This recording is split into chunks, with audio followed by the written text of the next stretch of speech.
পৃথিবীর সকল জীব বা প্রাণী থেকে মানুষকে আলাদা করে রেখেছে তাদের জ্ঞান, বিবেক, বুদ্ধি, এই তিনটা জিনিস। আর এই তিনটা জিনিস থাকার কারণেই মানুষ আজ পৃথিবীর সেরা জীব।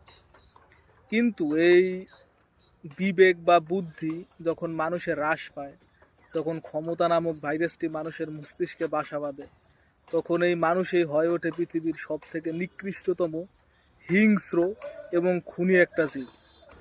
পৃথিবীতে মানুষের থেকে আগ্রাসী, হিংস্র প্রাণীর সংখ্যা তো আর কম না। কিন্তু পৃথিবীতে প্রতি বছর যে পরিমাণ মানুষের দ্বারা মানুষের হত্যা হয়, আর কি আমরা যে পরিমাণ মানুষ মারি, তা আমার মনে হয় 10 বছরেও অন্য প্রাণীরা মিলে ওই পরিমাণ মানুষ হত্যা করতে পারে না। আমরা মানুষ পৃথিবীর এমনই একটা প্রাণী যারা নিজেদের স্বার্থের কারণে যে কোনো কিছুর বলি দিতে একবার পিছুপা হটি না বা একবার ভাবি না।